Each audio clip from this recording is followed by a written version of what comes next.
तो कैसे हो बच्चों। आज हम लोग ए लेटर टू गॉड का पैराग्राफ के क्वेश्चन आंसर को देखेंगे, कैसे उसको लिखेंगे ये समझने की कोशिश करेंगे। तो आइए चलिए देखते हैं। तो हमारा पहला पैराग्राफ है, the house the only say लेके कम फॉर डिनर तक। जैसे नज़र देखते हैं यहाँ से the house the only one in the entire valley से लेके यहाँ तक कम फॉर डिनर तक। ठीक है, तो हमारा जो भी क्वेश्चन होगा इसका आंसर हमें इसी कहीं बीच से मिलेगा। तो पहला क्वेश्चन है हमारा कि write the name of the lesson which the passage has been selected, who is its author. मतलब सिंपल सा है कि हमें पाठ का नाम लिखना है और उसके लेखक कौन है उनका नाम लिखना है। तो पाठ का नाम हमारा है लेटर टू गॉड और जो हमारे ऑथर हैं वो हैं J.L. फ्यूएंट्स।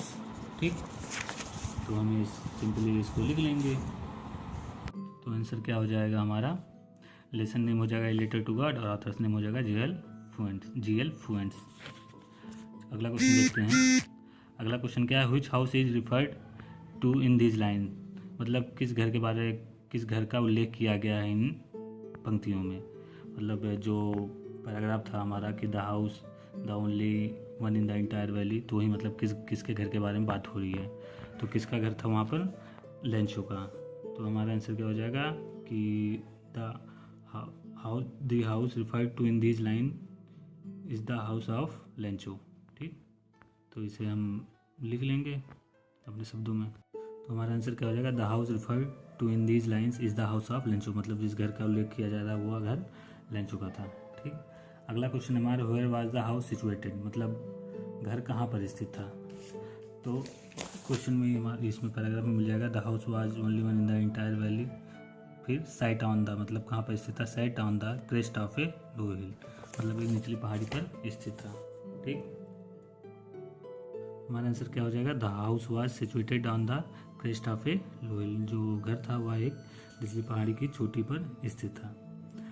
अगला क्वेश्चन क्या हमारा, what could you see from the house. मतलब उस घर से क्या देखा जा सकता था। ठीक है, पैराग्राफ में देख लेते हैं इसको क्या था। अगली लाइन में था,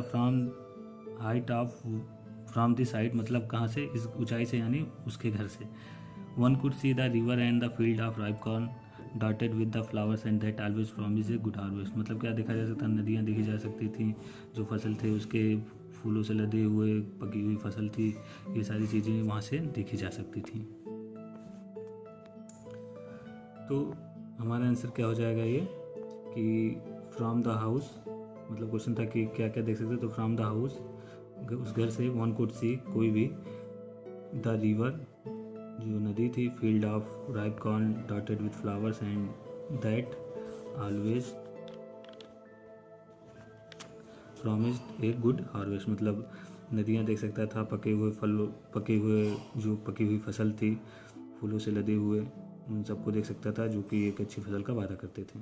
ठीक, अगला क्वेश्चन है हमारा, what do the words entire and crest mean. मतलब इंटायर और क्रेस्ट का अर्थ क्या हुआ।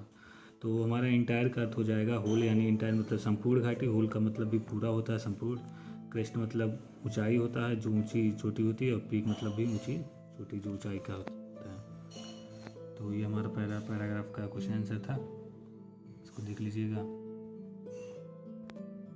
तो चलिए बच्चों, आज हम लोग दूसरा पैराग्राफ देखेंगे a letter to God chapter का पैराग्राफ क्वेश्चन आंसर।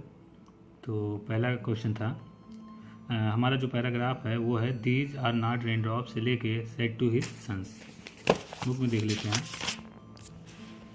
हमारा पैराग्राफ यहाँ से है, these are not rain drops from the falling from the sky, they are new coins, the big drops are 10 cent pieces and little one are 5।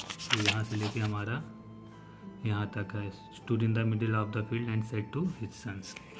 ठीक, इसी के बीच से हमको क्वेश्चन का आंसर निकालना है। तो हमारा पहला क्वेश्चन है कि write the title of the lesson, who is the writer of the lesson. Question थोड़ा वही था पुराना वाला ही, पिछले पैराग्राफ का ही इसीलिए इसको शॉर्ट में लिख दिया है कि लेसन का नाम लिखना है और राइटर का नाम लिखना है। तो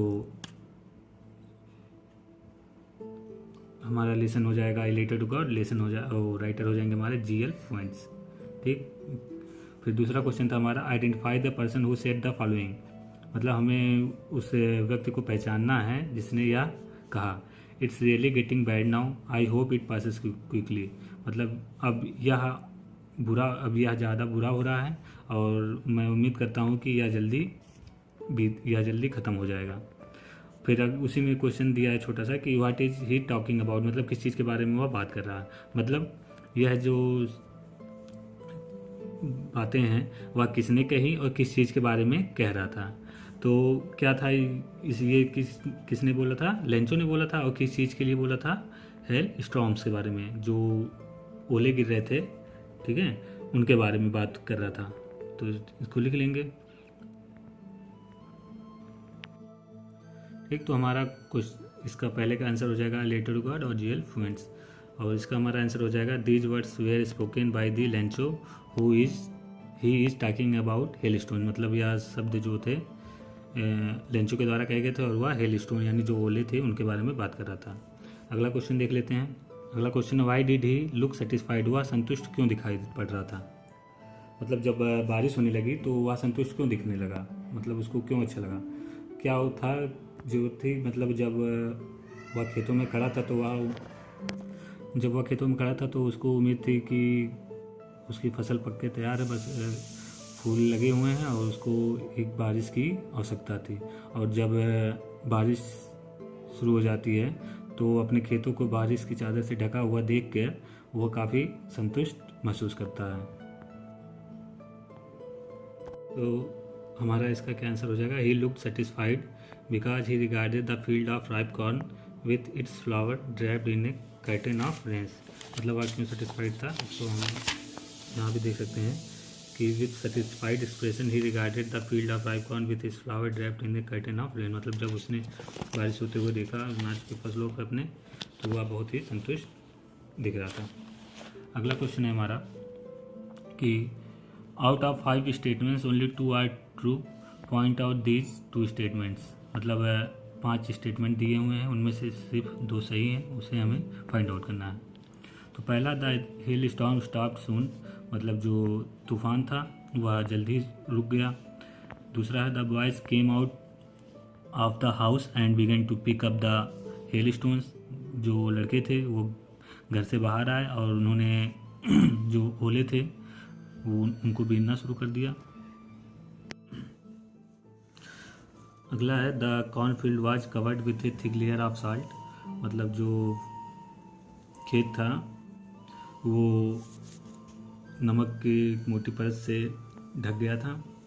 अगला है the rain was most welcome to the owner of the cornfield, मतलब जो खेत का मालिक था उसने बारिश का स्वागत किया।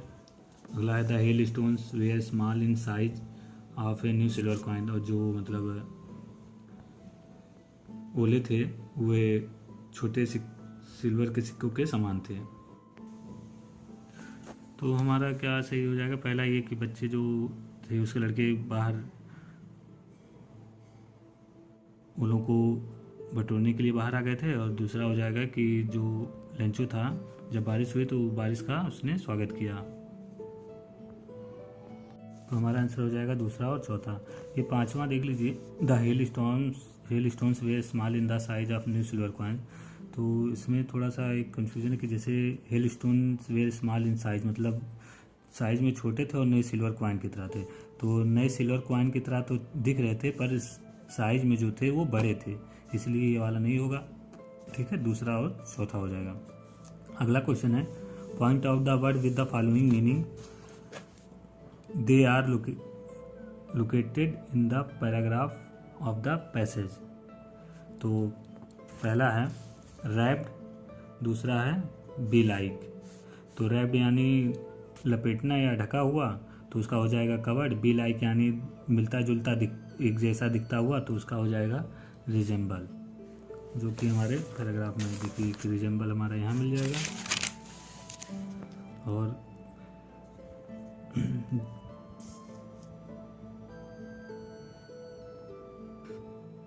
कवर्ड हमारा यहाँ मिल जाएगा।